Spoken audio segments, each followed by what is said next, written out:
Good evening. You're with the Newshour Agenda. I'm Madhavdas G. Now, after Omicron entered India, a massive debate has been sparked off over the urgent need for a booster dose. One of the patients who tested positive, for instance, was a doctor who was double vaccinated in February. Now, does this mean that his antibodies had dipped over time? That's a question that certainly is important in wake of the fact that about 8 to 10 months is the estimated time that the vaccines are supposed to last as per several studies. Now, the latest study published in Lancet has also shown that data that 6 vaccines are safe if used as a booster.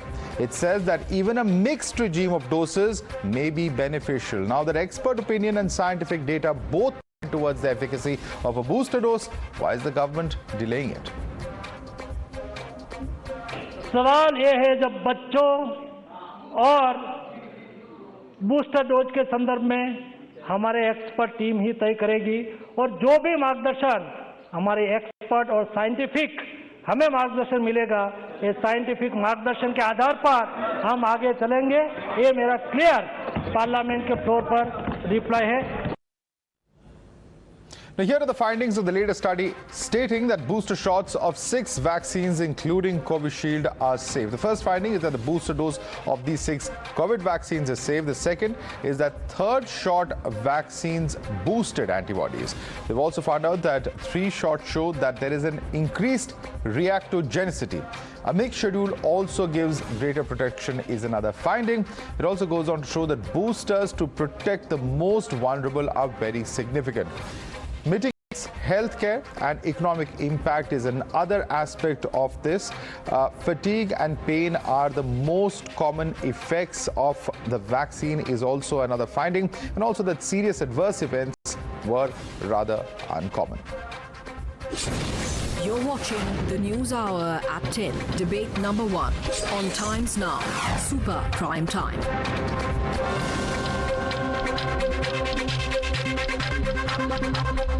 Before I go across to our guests, I want to quickly get a word from Dr. Rodrigo Offrin, who's joining us. He's an India representative of WHO. Dr. Offrin, thank you so much for taking the time out to speak to Times Now. Now, with the Omicron variant of COVID-19, it's created a sense of alarm across the world. What are the details about the severity and the transmissibility of this particular variant that you have at your disposal, and particularly when you compare this to the Delta variant?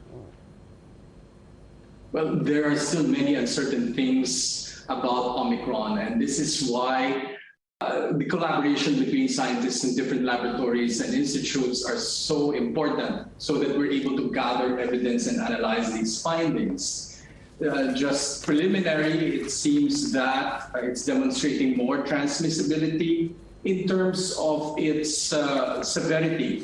That will still need a few more weeks to complete in terms of studies, so we see trends. Right now, it's very young people who have had the disease, and so it's looking like it's mild. But this is precisely why we need to be patient, because that knowledge is very important for us to be very precise with our response. Also, if I can ask you, Dr. Offrin, do you believe that a booster dose would be necessary at this point of time, to guard one against variants such as Omicron? On this, we need to emphasize that 2 doses of vaccine are the best protection you can give to an individual and therefore to the rest of the population. That is the priority that we need to be able to address for every country. The government has had efforts on this, began way before Omicron was an issue, and it's the Hargar Dastak campaign, getting everyone vaccinated, because we do have elderly people who are not able to go to vaccination centers. Keep reaching out, who has missed their second dose, who has not had their second dose, schedule that. That's been happening, and that is the strategic way to go. The issue of boosters mainly comes if you are a patient with chronic conditions such as cancer, and you are chronically immunocompromised, and you're having chemotherapy. Those are the situations when this can be considered. Thank you so much, Dr. Offrin, for joining us. And certainly, of course, we'll keep talking to you for Updates on this developing story, particularly vaccines. Of course, boosters are the subject of much debate at the moment. Thank you so much for taking the time out and joining us. Let's also take this across to our other guests who are with us. With us, we have Dr. Ashok Seth, chairman of Fortis Escorts Heart Institute. Dr. Sunila Garg is member of the Lancet Commission, also of the COVID India Task Force. Professor Dr. S.K. Sareen is a vice chancellor of the ILBS Hospital, and he's also a member of the National Task Force on COVID that was constituted by the SC. Also, Rajiv Dasgupta, member of the National Task Force, is with us. Let me begin with you first, Dr. Sunila Garg, and let me begin by asking you very, very important choices that have to be made in a country like ours, where over 50% of the population, eligible population, has yet not received both doses of the vaccine. At a time like this, should the priority of the vaccine, particularly the booster dose, be prioritized for healthcare workers, because clearly the fact that patient zero appears to be a healthcare worker at this point of time, and also the fact that several of those who are immunocompromised, like the elderly or the other vulnerable groups, do you think at least for them booster dose is now something that is perhaps overdue? Mr. Balakrishnan, this is an important question. What I have to say at this point of time, that as of now we have got a journey of about 62 crore doses. That means about 83% of our eligible population has received one dose. And as you mentioned, that really 49.5% have received the second dose. So what is important at this point of time is that to expedite our vaccination pace and to give everybody 2 doses of vaccine. That is important because vaccines are still preventing against, the moderate infections, the hospitalization, and even mortality as well. So that should be our priority.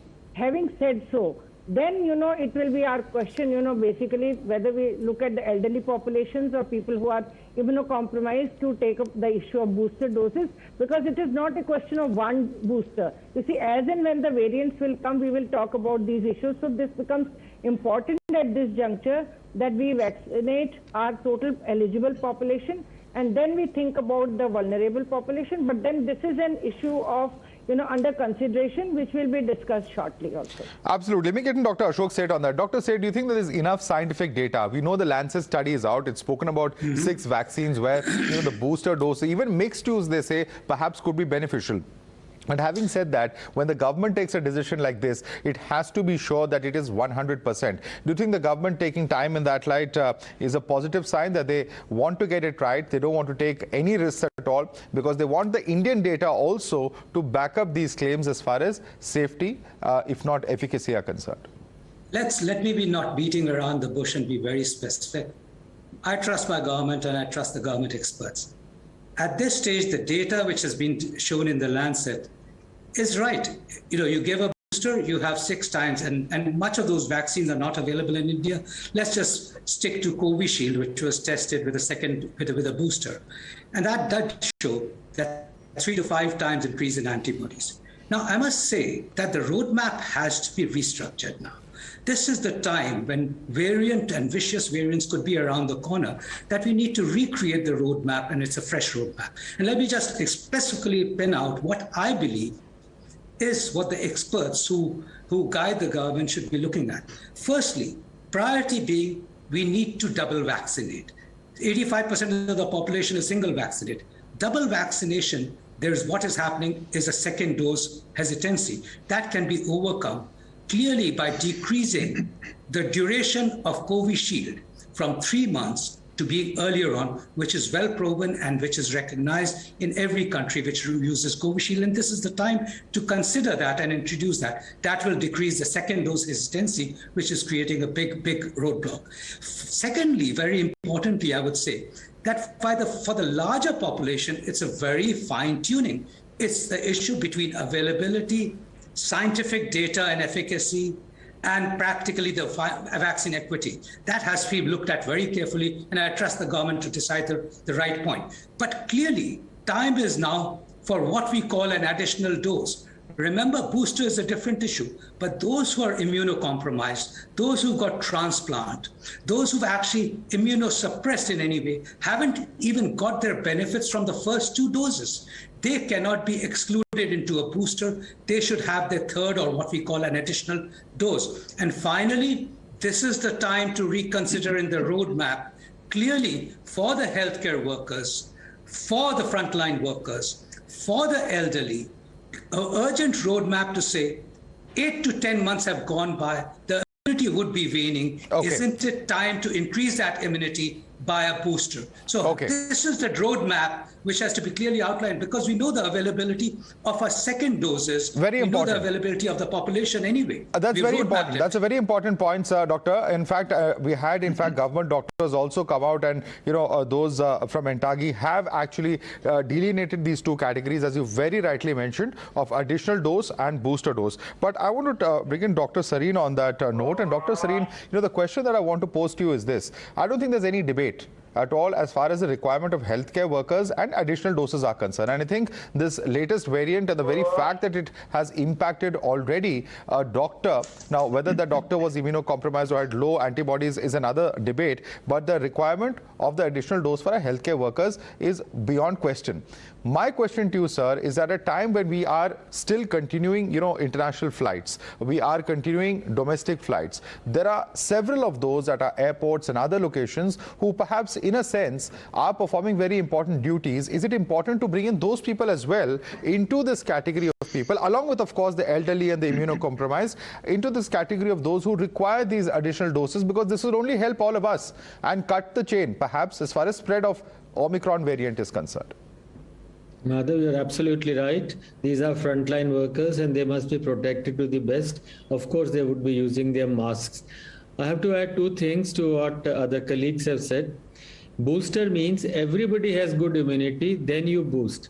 But our vaccines, or any vaccine, gives you, even with 2 shots, maybe 70% efficacy, 30% may not form antibodies. We must remember, therefore, we are vulnerable.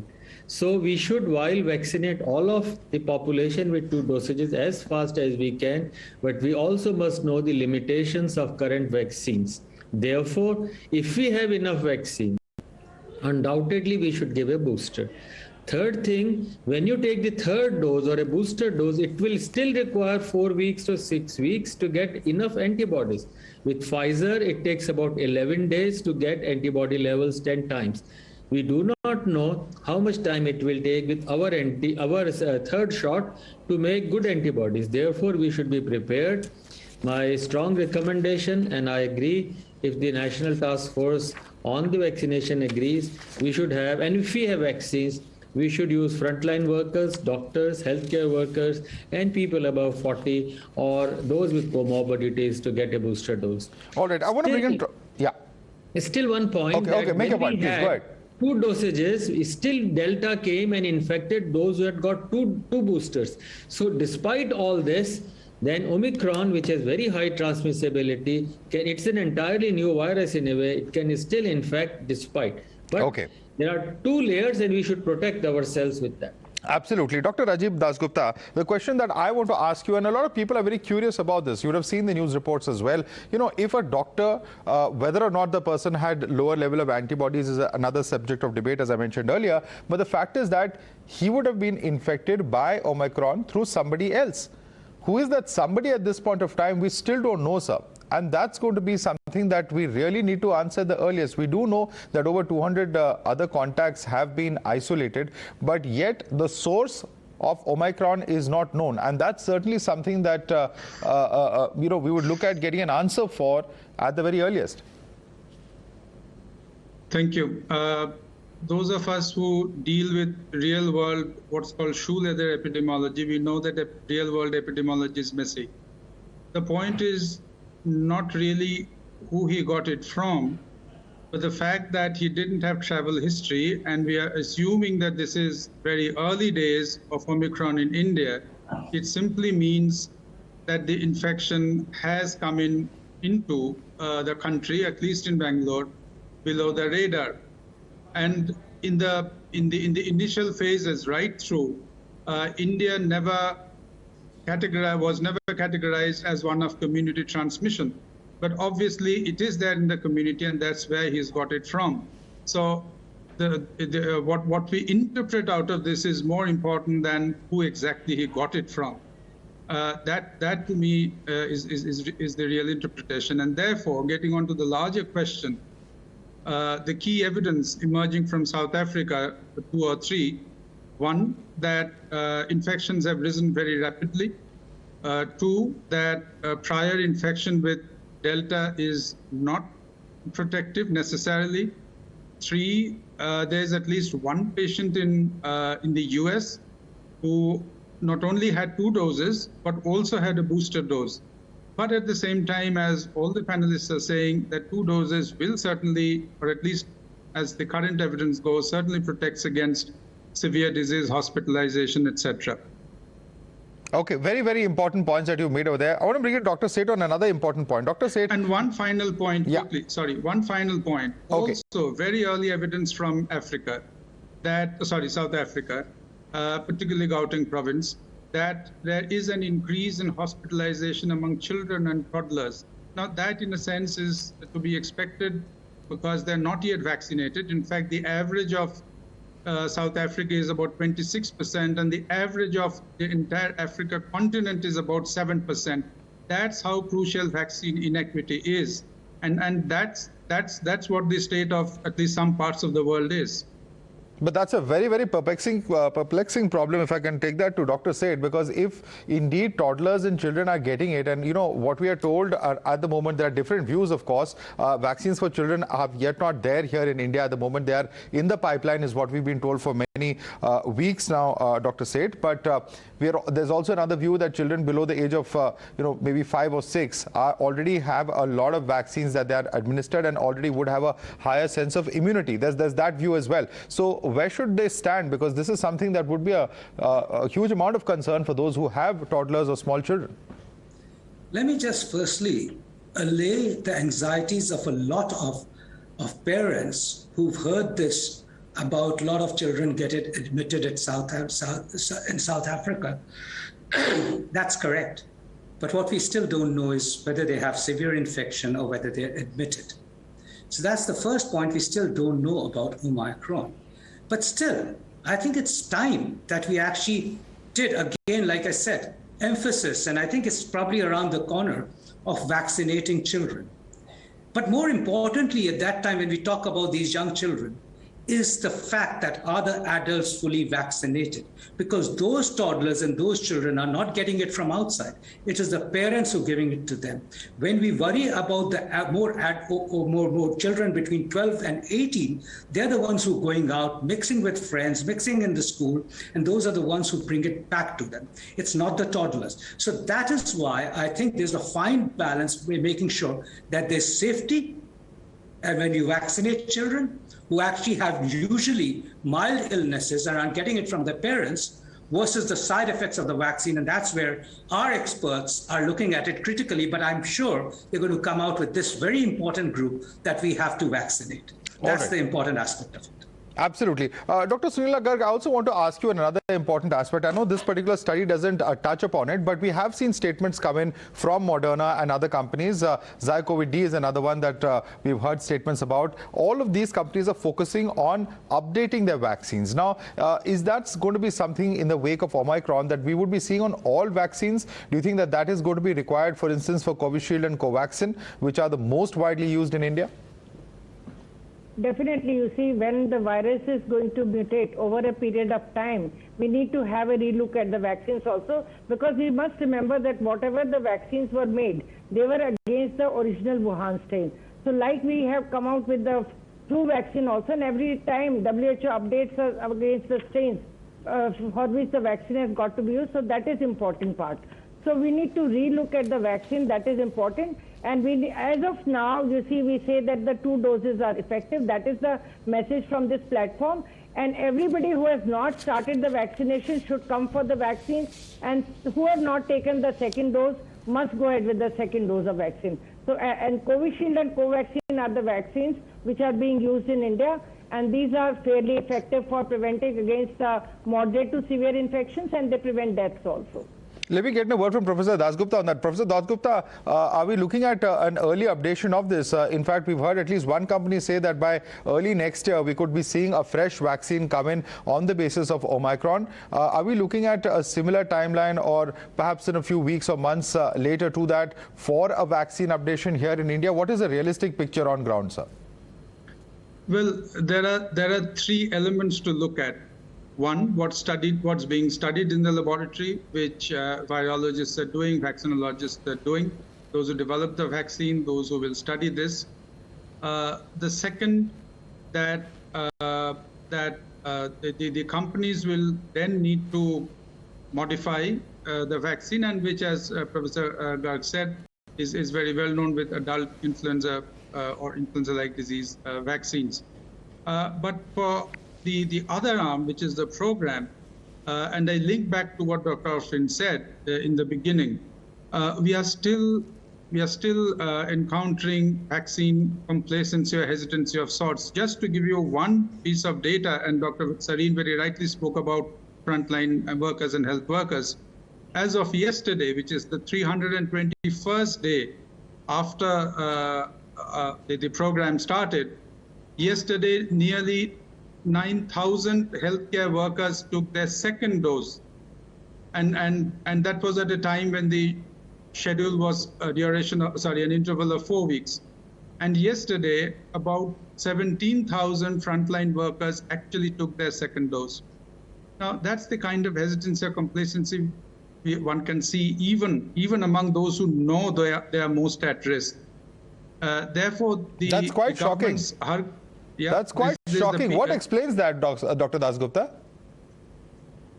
Well, what explains that is varied perceptions of risk, a range of doubts that people genuinely have. Let us not all conflate this with anti-vaxxers, which is actually often a minuscule part. One has to reckon with a very wide range of doubts and perceptions and hesitations and so on, and therefore a far greater degree of engagement in communication terms than probably we are doing now. Okay, Dr. Sareen, I want to take that question to you, because there is a section and there is an opinion that has been expressed that perhaps the huge gap between vaccines that we have in place at the moment, perhaps there's a need to close that gap, because that would in fact perhaps motivate more and more people to take both the jabs in one go. That's a view that has been expressed. Do you share that perception? Well, it depends on the type of vaccine that you use. Like in Sputnik, it's 3 weeks. In others, it is 4. But in Covishield, the data from UK and others have said it is 12 weeks is a good enough period. Like for hepatitis B, we use 6 months gap, first shot, and then you wait maybe for 6 months or so. So there is no harm, I think, in the gap, as earlier studies have shown with the vaccine, but certainly there is a need for a booster that we should see if it is possible. The two other things we should realize is that tweaking a vaccine is easy for mRNA. You know, you can add something or the other, and you need a pan-COVID vaccine because new variants will come every day. And FDA or maybe our DCGI should allow vaccines which have primarily the same core and then add on some tweaking for people, because if you go for trials, you're gone for months together. Therefore, we have to accept the current vaccines are the ones which will stay with us. We get all the 2 dosages, and those where we can afford the 3rd dose should be given. Making new vaccines is not easy. One more thing is in the testing part, the new variant, the Omicron, has several parts which are missing from it. So your routine PCR will certainly pick up, but if somebody is coming with a COVID-like illness, don't forget it. It looks like COVID but doesn't test positive. Wait for a few days, repeat the test, maybe with multiple tests, but don't let the patient go because he can be a spreader of a new mutant. So this must be remembered. And if there is a illness, please don't hide it. Please come out and tell that, yes, there is a flu-like illness or new symptoms like body ache and others. So we all are to be on high alert to prevent development of new mutants and spread of new mutants. You know, where will the thief go where there is no police? If you have no vaccinated guy, the virus will go there and multiply. But if you have vaccinated population, we will survive. Right. One last question from Dr. Seth. Dr. Seth, you know, if there are vaccine updations that take place in the next few months, those who are not in the category of immunocompromised or healthcare workers or senior citizens, would you advise them to wait for the updated vaccine if at all a possibility of a booster opens up in the next few weeks? I would not suggest that. And are we going to actually trust the government on its policies very clearly? And it's going to take some time. Yes, it may take 3 months for more sort of overarching second dose vaccines. But clearly, at the moment, safety is a real issue. And if the government decided that everybody does need a booster, we would then go for the booster as is available at that particular time and not wait on and on and on for a second generation vaccine to come to us. May I just say one more thing, which I think my good friend Dr. Sareen, and I would expand on what he said. Of course, he's saying something very cautiously, but let me just say this very important aspect about the dosing of the vaccine. You will recall that the Covishield dosing of 3 months came in because of the fine balance of science and availability, where availability for first dosing was needed at that time, and therefore 3 months had shown to be efficacious. Now the equations are shifting to first dosing being given to 85%, and clearly vaccine second dose hesitancy coming in because of the gap of 3 months. World knows that 2 months is as good as 3 months, and the world is the standard of care, is a shorter dosing, and that is why I suggest that we need to go to shorter dosing without mincing any words, and I think the government should consider it if we want to second vaccine, the double dosing as fast as possible. There is no point creating more vaccine hesitancy for second dosing as is being seen. All right, on that note, I'd like to thank all our doctors for joining us for those very, very valuable insights, even as the debates over the booster shots, the spread of Omicron amongst children, as well as the requirement of the reduction of the gap between doses is concerned. I'd like to thank all of you for joining us, Dr. Seth, Dr. Sunila Garg, Professor Dr. S.K. Sareen, and Dr. Rajiv Das Gupta. Thank you so much for joining us and sharing with us these very, very important insights.